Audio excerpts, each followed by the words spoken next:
Good evening and welcome to the evening news for today, Monday, March 21, 2022. I am Jemima Holmes. Thank you for tuning in. Now let's take a look at some of the lead stories tonight. Former Region 5 REO cannot be found by PAC to answer for multiple financial breaches. All schools to be fully reopened on April 25. Tough COVID measures relaxed, businesses can still enforce rules, says Dr. Anthony. After exploring 1,800 nautical miles, search for missing fishermen suspended, and KIMBIA family terrorized by armed bandits during home invasion, suspect found dead. Now for the news in detail. Former Regional Executive Officer for Region 5, Ovid Morrison, is said to be missing in action and up to last year was unable to be found even by the Guyana Police Force. Morrison is wanted by the Public Accounts Committee for questioning in relation to a number of breaches contained in the 2016 and 2017 Auditor General reports. Gerald Bryan reports.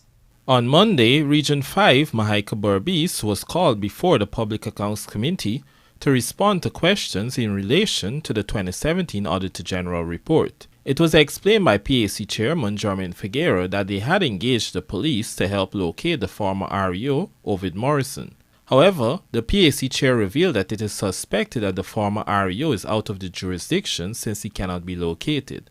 Mr. Chairman, I noticed in the delegation today the absence of the former REO. Could the absence be explained? Well, the absence was observed by the last appearance by the REO team, and PAC would have instructed the clerk to write the Commissioner of Police, which former REO is out of the jurisdiction. And whereabouts has been made available to the Public Accounts Committee, so we are under the impression that he's nowhere to be found. But we are of the view, based on the evidence that were provided by the Commissioner of Police, that the former REO is out of the jurisdiction. However, this was the status quo as of December of last year. Figueroa noted that further checks on the former REO were not made this year. Hence, they were unclear if he was still out of the jurisdiction. PAC member Juan Edgel, meanwhile, impressed on the committee the importance of locating the former REO. In the absence of any definitive information on the whereabouts of the previous REO, knowing that when we examined 2015, there were a number of issues, 2016, sorry, there were a number of issues that the accounting officer, current accounting officer, could not have answered or stated, and we were no more the wiser. I would like to put a direct question to the accounting officer. Have you been briefed, and are you adequately prepared to answer the queries that are stated before us here today? I don't know if we are conducting an exercise in futility here, and I would strongly support Mr. Mahai Paul that every effort, including knowing what transpired in 2016, that the recommendations of the PAC be followed, that every effort should be made to get Mr. Morrison before PAC to answer the questions of his tenure. Edgel made it clear that he has serious questions for Morrison, including those that went unanswered in 2016 and are recurring issues in the 2017 Auditor General report. Meanwhile, efforts by this newscast to make contact with Morrison were futile. Gerald Bryan, The Evening News. Education Minister Priya Manikchand has confirmed that all schools across the country will be reopened completely on April 25. Here are the details from Rupa Sinarain. This reopening comes over 2 years after the COVID-19 pandemic struck, forcing a closure on all schools in order to reduce an infection spread. Education Minister Priya Manik Chand told media operatives on the sidelines of an event on Monday that there will be a staggered opening so as to not overwhelm the system. We are making sure, of course, physically the schools are ready to be reopened fully from April 25th, after the Easter holiday. There's a staggered reopening not to shock the system after this 2 years of closure. So within the first week, grades will be going out back at different dates. We'll announce that shortly. With the last grade being grade 7 and nursery the following week. Along with putting physical resources in schools to encourage a safe learning space, the ministry has also managed to refine the curriculum to offer only information that is necessary for learners. We are trying to make sure our schools are equipped and ready for sanitizing and hand washing and toilets flushing and so on. But outside of that, we've done a whole host of other things. We have consolidated all the curricula. So from grades 1 to 9, we have shaved off things that are not necessary. We've made the curriculum into a 20-week curriculum. We have completely changed the way grade 6 is going to be written, and you're going to see an assault on illiteracy. You'll see an entire national program rolled out to recover from the literacy loss we would have had. And all the gains we would have made that went down the drain in 2 years. You're going to see an assault on that. We're going to shortly be announcing how we're going to do that. Leading up to the reopening, the ministry had commenced a recovery program to target absenteeism and encourage students to get back into classrooms. Rupa Sinarayan, The Evening News. While Guyana scored 39 and was ranked as 87 out of 180 countries that were studied in the Transparency International Index for 2021, Transparency International Guyana Index President Fred Collins has pointed out that Guyana has over the past few years made significant improvements. Here are the details. During a recent appearance on Globespan, TIGI President Fred Collins noted that Guyana's improvement on the Corruption Perceptions Index (CPI) has been consistent. At one point, Guyana had a score of 29 and a ranking at 119 back in 2015. Collins did note, however, that the CPI does not capture or measure all corruption that takes place. According to him, there is corruption that also happens at the level of the average citizen. As such, he made the point that more remains to be done. Earlier this year, Vice President Baraj Jagdeo had pointed out that with more lapses from a Partnership for National Unity, Alliance for Change, APNU-AFC, time in office being exposed, this could cause the country to slip further on the corruption index. He had noted that many of the lapses that caused TI to score Guyana the way it did occurred under the former government. This is compounded by the work of the Public Accounts Committee, PAC, which has been exposing wrongdoings under the former government with its examination of the Auditor General's report. Shane Marks, The Evening News. President Dr. Irfan Ali has departed Guyana for the United Arab Emirates, where he will participate in the Caribbean Investment Forum 2022 and the Global Business Forum, LATAM. Find out more in this report. According to a statement from the Office of the President, the Caribbean Investment Forum CIF 2022 is scheduled for March 22nd to the 23rd, while the Business Forum will be held on March 23rd to the 24th. President Dr. Irfan Ali will be delivering the keynote address at the conference as the official patron of CIF 2022. CIF 2022 is being hosted by the Caribbean Export Development Agency in association with the Caribbean Association of Investment Promotion Agencies. It is a high-level event that will present a range of investment opportunities in AG Tech, hotel and resort development, fintech, logistics, and transportation. It was explained that the sessions will include doing business in the Caribbean and the Caribbean investment opportunities. Information on investing in strategic sectors in the Caribbean will also be provided by sector experts, including a profile of the sector, business opportunities in the sector and incentives, while specific projects will be highlighted. President Ali is also expected to discuss Guyana's efforts to support economic diversification to date, including investments in non-oil sectors such as manufacturing, trade, and agriculture. He will also highlight the country's future plans. Meanwhile, UAE's Minister of State for International Cooperation, Her Excellency Reem Al Hashimi, is expected to share lessons from her country's decades of growth based on the management of oil resources and deliberate efforts to sustain the long-term prosperity of the country through diversification. Moreover, President Ali is expected to take part in the Global Business Forum LATAM, which will be attended by several regional leaders, including the President of Brazil, Jair Bolsonaro, and President of Colombia, Ivan Marquez. President Ali is accompanied by Minister within the Public Works Ministry, Deodat Indar, GoInvest CEO, Dr. Peter Ramsarup, and Director of Projects in the Office of the President, Marcia Nadir Sharma. Since taking office in August 2020, the Ali-led administration has made a concerted push to market Guyana as an investment destination. This has included calls for regional and international investors to take up investment opportunities in Guyana, particularly in the non-oil sectors. Reporting for the Evening News, Davina Samaru.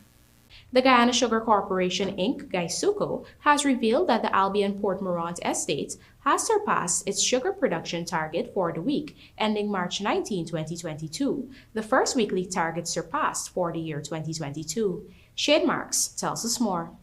The Albion Port Morant Sugar Estate has surpassed its weekly sugar production for the week ending March 19, 2022 by 7.9%. This was revealed in a statement released by the Guyana Sugar Corporation, Inc., GuySuco.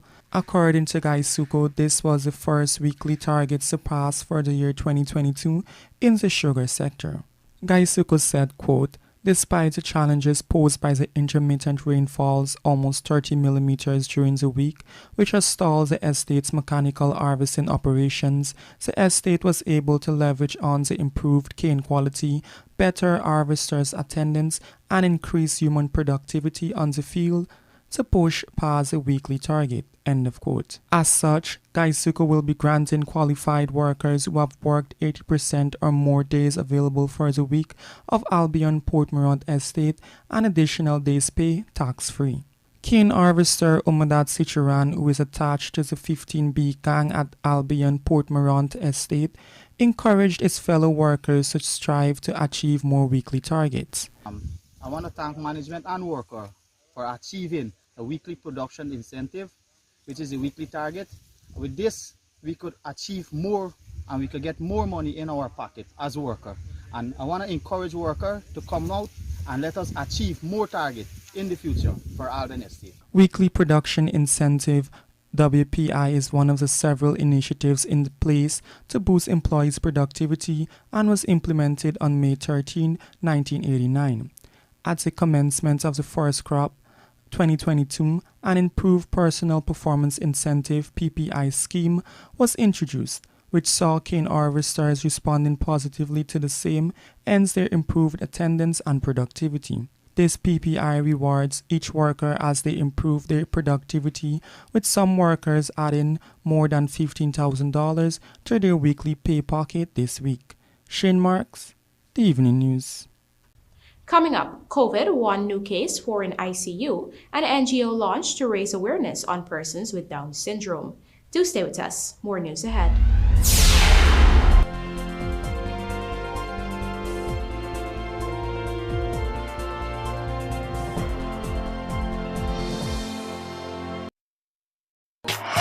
You taste the cheese, you hear the crunch.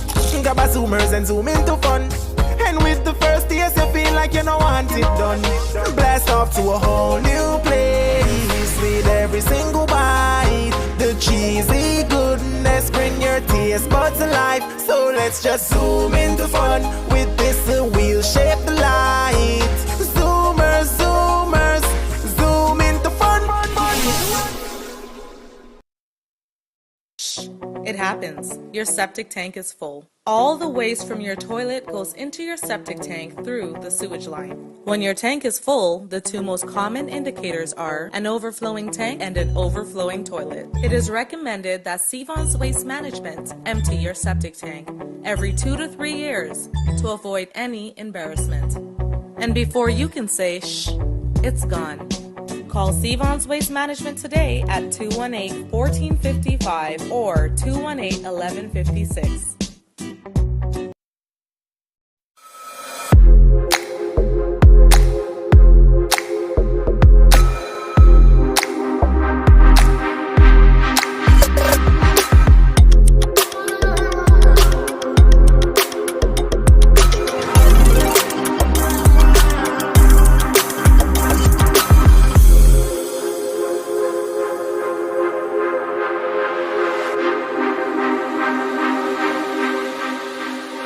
This is Mocha.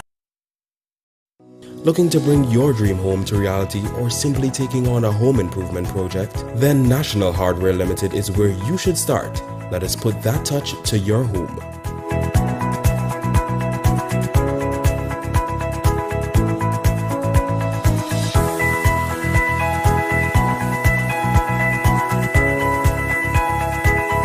Choose from over 1,000 Berger Paint original hues for any surface.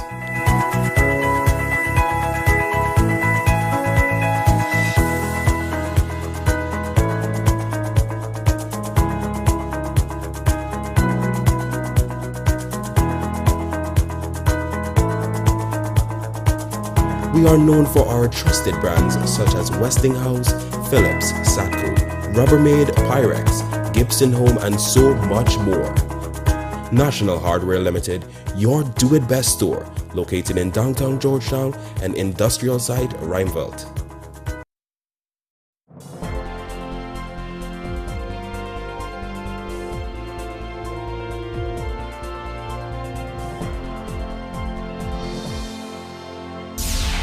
Welcome back. You're watching the evening news. Within the last 24 hours, Guyana detected one new case of the novel coronavirus, taking the total positives recorded to date to 63,195. There are 4 persons in the ICU, 12 in institutional isolation, 128 in home isolation, and 8 in institutional quarantine. Recovery stand is 61,829, while the death toll is 1,226. Though the Guyana government has removed the majority of the COVID-19 restrictions, Health Minister Dr. Frank Anthony revealed that business entities can still enforce certain rules, such as mask wearing or hand washing as a means of further protecting against the spread of the virus. Here's more. On March 14th, the Guyana government officially announced the removal of majority of the restrictions that were put in place to protect the population against the spread of the novel coronavirus. These included the lifting of the national curfew and the removal of the mandatory mask-wearing policy. However, recognizing that many people remain unvaccinated against the virus, Health Minister Dr. Frank Anthony says business places are in their rights if they still enforce certain rules. Business entities, different spaces, can also decide whether they want certain rules in place and work with those, because as you can see, we still have active cases in Guyana. We have 140 active cases. It's going down, at least for now, but we still have active cases, and those persons can very easily infect others.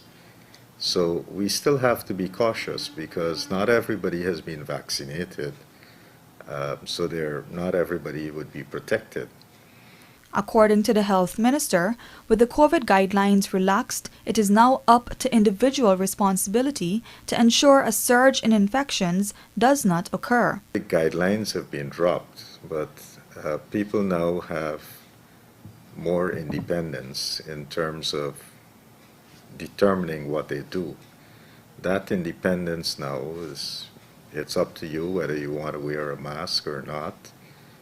So it's optional, but you have to look at your risk and you have to decide whether you want to take precautions. So there's an individual responsibility. To date, 437,152 adults have received a first dose of a COVID vaccine, while 334,899 received 2 doses. For the 12 to 17 age cohort, 34,176 received a first dose, while 24,813 received 2 doses. In terms of booster doses, 56,174 have been administered. Reporting for the Evening News, Davina Samaru. Following weeks of exploration covering some 1,800 nautical miles, authorities have decided to suspend the search for the 3 fishermen who went missing on February 19 when the Noble House Seafoods Limited vessel they were working on capsized in the Atlantic. Jarrell Bryan has the details. On February the 19th, Harold Damon, Winston Sam, and Ronald Burton went missing when the Noble House Seafood Limited owned trawler they were working on capsized in the Atlantic Ocean near the Mahaica River. There is a lone survivor, Vincent Dazzle. During a meeting with the survivor as well as families of the missing men, Public Works Minister Juan Edger revealed that after covering over 1,800 nautical miles within 936 hours, the fishermen nor the vessel could be found. The search was being undertaken by the company, the Maritime Administration Department, MARAD, and the Guyana Defense Force Coast Guard. With this in mind, Edgell announced to the family that the search has been suspended. He said, and I quote, "At this point, I do not know what else I can do in terms of search. It is a tough decision, but we would have to suspend the search." The minister further explained that a sonar equipment that was being used to scan the riverbed was damaged during the search. He assured that as soon as new parts are procured, the scanning of the ocean bed will resume. Meanwhile, a board of inquiry that was launched to investigate the circumstances surrounding the disappearance of the men has concluded its work. The findings were scheduled to be revealed today at the press conference, but the event was cancelled without an explanation. A copy of the report, however, is supposed to be made available to family members. Concerns were raised over the length of time it took Noble House Seafoods Limited to report to the relevant authorities that the vessel was in distress, something which they could face sanctions for. It was also revealed that the vessel's captain was operating under a fraudulent license, another grave infraction. Jarrell Bryan, The Evening News. A businessman who operates a boat service along the Upper Berbice River along with his family were on Friday night attacked and robbed by a group of armed men who invaded their home at KIMBIA. Our correspondent Andrew Carmichael reports that one of the bandits was reportedly handed over to the police, dead.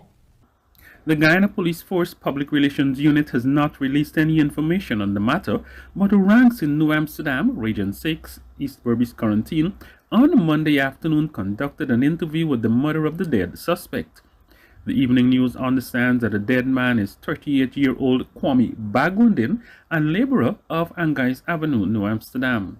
He is said to be one of at least 5 men who broke into the home of Ryan Gladstone of KIMBIA and carried away close to $1 million in cash, in addition to other items including jewelry, personal clothing, foodstuff, used footwear, and household articles. Gladstone was beaten and stabbed several times. Reports are that when his brother, Rayon, went to take off the generator at around 23 hours on Friday evening, he was pounced upon by the bandits. And from there, they show it to one another, to the others, and say, "Looky there, looky there." And they run up to the step, and I run and close the back door where I open, and I go to the front door and I close all the doors. And they started to break in the house, break up the windows. They couldn't get in from the windows because the windows was grilled. And they kicked down the front door where they enter. Gladstone said he took his wife and went to his brother's room, but the bandits were still able to get to them. His wife, Delicia, says it was a scary experience. It is not something that I would like any other female like to go through that, because it was a very terrible experience to me. Me and he was in our room. We go into the room with the other brother, Ryan. We go in the room with him. He was in there. They come in and then they start hitting us. They start doing us all kind of thing. They start asking us for money, jewels, and they destroy the place. How many of them did you see? Well, I see 2 of them, but I couldn't recognize any because they had a mask. But I think it was like 5 of them. The men then made good their escape. While the family went to seek medical attention, villagers reportedly went in pursuit of the suspects. Later on, a stranger was observed in the community and he was subsequently handed over to the police in a motionless state. When taken to the hospital, the suspect was pronounced dead. Andrew Carmichael, The Evening News. A second person was today remanded for the murder of an East Kanji carpenter, which occurred just over a week ago. Here is Andrew Carmichael again with this report. 25-year-old Delon Benny, called Black Boy of Shitanka East Kanji, appeared before Magistrate Rabindranath Singh at the Albion Magistrates Court today for the capital offense of murder. He was not required to plead to the charge, which alleges that he, along with others, murdered 24-year-old Alex Williams on March 12 at Shitanka, East Kanji. He was refused bail and will have to return to court on April 5th. The matter has been transferred to the New Amsterdam Magistrates Court. Last Thursday, 22-year-old Imran Khan, also called Germs of Lot 505 Fort Ordnance Housing Scheme East Kanji, was also remanded for the murder of Williams. He too will be returning to court on April 5th. Police had issued a wanted bulletin for Benny and found him the following day at a home at number 65 Village, Quarantine. Sections of the media had reported that Williams, a mason of Lot 383 Rampasad Street, number 2 Village, East Kanji, left home to purchase cigarettes and beers and returned shortly and told his father that he was disrespected by a group of friends and asked his father if he was going. The now dead man reportedly armed himself with a cutlass and left the house and confronted the 3 suspects, where he was pelted with a full bottle of Guinness, which exploded in his face. The media also reported that after being hit with the bottle, Williams fell to the ground where he was chopped by one of the suspects. It is believed that the fatal blow was a chop to his neck. Andrew Carmichael, The Evening News. With today designated as World Down Syndrome Day, 2 mothers, Azina Bashk and Han Granger Gaskin, have launched a non-governmental organization to help bring awareness about this condition in Guyana. Here is Shane Marks with the details. Mothers Azina Bashk and Anne Granger Gaskin are paving the way for more discussions on the topic of Down syndrome in Guyana with the launch of their non-governmental organization, Extra 1GY. What we recognize in discussion is that there's so many things out there that are happening that kids can benefit from, or parents should be made aware of, but that information is not really out there. So we decided as parents it's best that we start a Facebook page that allows for those information to be flowed, that we can connect with parents and that parents can connect with us to get those information, to be made more aware, to allow for the children to be more involved. It's big, it's really important for kids with Down syndrome to be in an inclusive environment.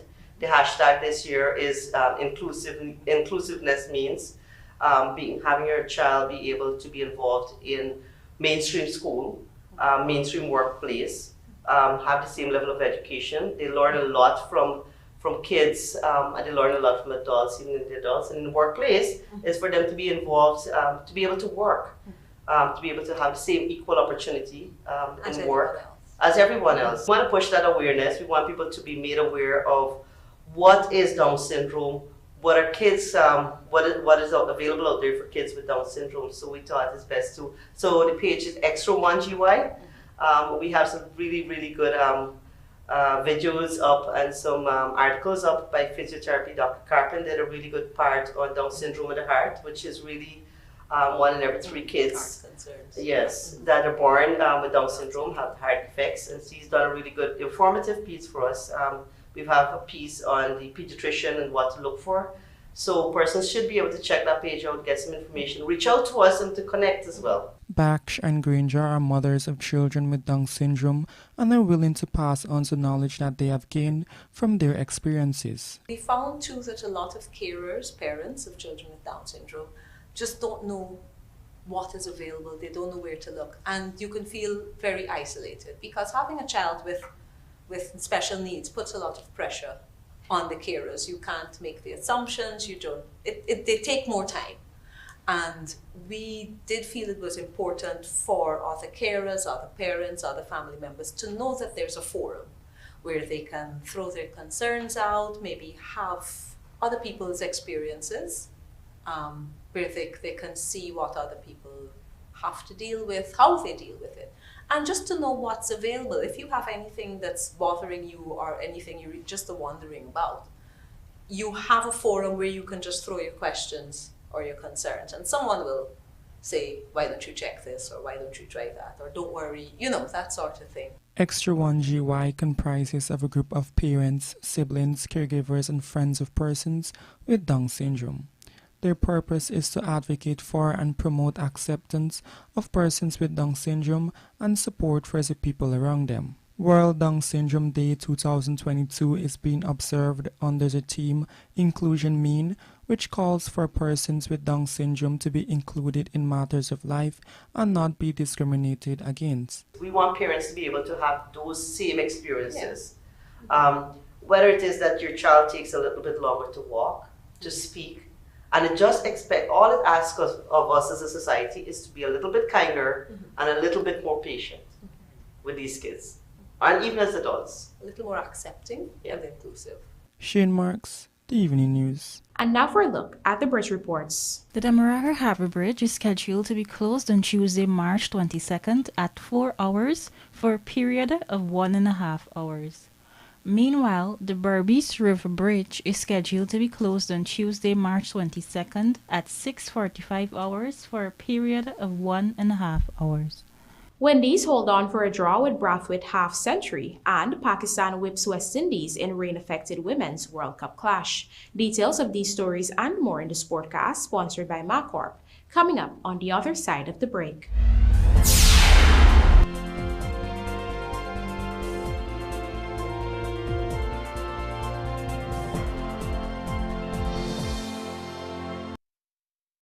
John Lewis Styles introduces Eddie Domani, Vertical Sport, and Alberto Cardinale, a line of very affordable men's clothing especially suited for the workplace. Get polos from $2,800, dress shirts from $3,995, shirt jacks from $5,500, and even jeans and dress pants from $5,995. We can supply large companies with special sizes and colors upon request. Come visit us on Waterloo Street and ask for a quotation. Umbrellas, computer bags, footwear, and women's workwear are also available. John Lewis Styles, simply different. Wash bay operators, are you looking for that unique service to elevate your business? Well, come on down to your #1 industrial store, Sylvie's, and invest in an undercarriage pressure washer tool. That's right, impress your customers by now washing under their vehicles easy and efficiently with an undercarriage tool. We have in stock different types that offer a wider range of services and can increase your revenue without having to invest in expensive ramps. Your customers are going to leave satisfied. So what are you waiting for? If you can't make it to our 31 High in Hatfield Streets location, we can deliver in and around Georgetown. Give us a call on 227-6226 or WhatsApp us on 623-7755 or visit our website sylviesonline.com. Sylvie's Industrial Solution, proudly serving Guyana for over 4 decades. Ultra Lubricants, the leading lubricants for tropical conditions, has been serving you for over 40 years, extending the life cycle of your vehicle's engine by protecting it from wear and corrosion, removes impurities, and reducing frequent vehicle oil changes. Ultra Lubricants is for every market, from two-wheel light vehicle to trucks, construction, agriculture equipment, mining activities, and boating. Ultra Lubricants, world-class lubricants for tropical conditions. Distributed by Industrial Supply of Guyana, Inc. and available nationwide.